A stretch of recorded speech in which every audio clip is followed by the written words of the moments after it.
3. novembra je v avli Kulturnega doma Slovenske Konjice ob 18. uri potekala zaključna prireditev razstave likovnih del akcije Plakat miru 2010.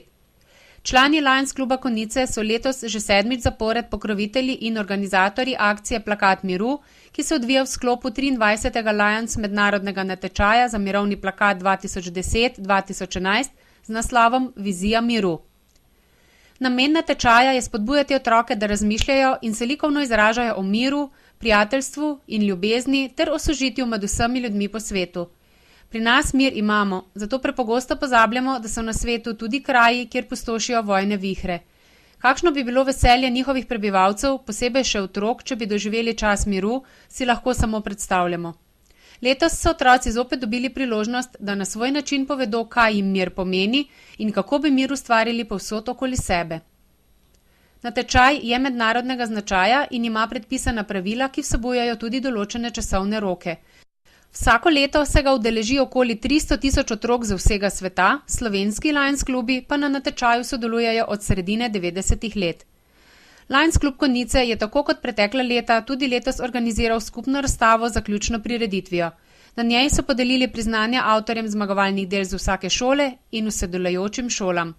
Razstava je na ogled v avli Kulturnega doma v Slovenskih Konjicah do konca novembra. O miru je, morate priznati, kdaj razmišljal že vsakdo izmed nas. Bodisi smo premišljevali o vojnah, bodisi o nemirih po svetu, ali o miru znotraj nas samih, ali v učilnicah. Včasih, ko nas prežema občutek nemiru, si zaželimo tišine in svojega miru. Z iskanjem pač moramo pričeti pri samim sebi. Šele na to ga lahko najdemo tudi drugi. Rezultati iskanj naših mladih ustvarjalcev pa so danes razstavljeni na stenah okoli nas. Mladi so razmišljali o miru ter svoje vizije izlili na papir. Kateri izmed njih so bili nekoliko bolj uspešni kot drugi, pa nam bodo sedaj razkrili člani Lions kluba Konjice, in sicer predsednik Dušan Slapnik, klubski likovni koordinator Arpad Šalamon in organizator akcije Miro Kvas. Vse skupaj vabim, da podelijo priznanja najboljšim ustvarjalcem in sodelujočim šolam. Izvedeno likovno delo prejme Lea Kruše.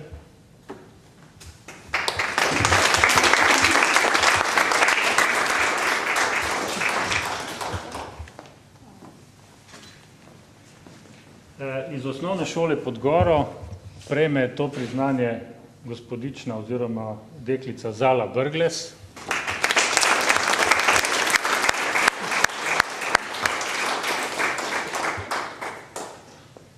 Iz osnovne šole iz Vitanja mladenič Matej Pesjak.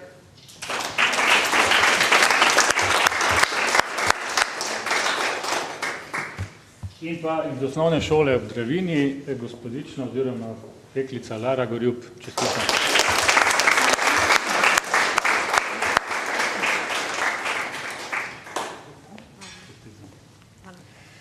Kot vsako leto podelimo priznanja tudi sodelujočim šolam in zdaj ne vem, koliko je tu učiteljev, prejmejo priznanja vse šole, ki so sodelovali. Prvo, ki sem jo potegnil ven, ki izgleda takole, je osnovni šoli v Dravini. Prosim.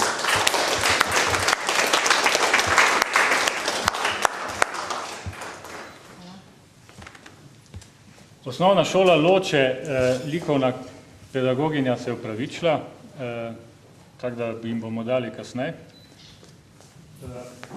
Iz osnovne šole Vitanje, ki prav tako je sodelovala, pa prosim, če bo predstavnica Vitanja prevzela zadevo. Vitanje.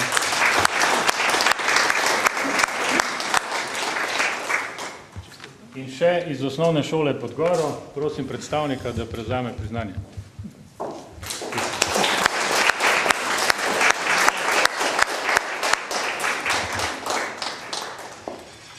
Za zaključek bi se vam zahvalil za današnji obisk v razstavi in pogledu razstave. Vabim vas tudi, da si postrežete po ogledu razstave na mizi nekaj dobrot tam odzadnji, da si postrežete tudi z kozarcem, bodi si soka, bodi si česa drugega in vabljeni pogledu.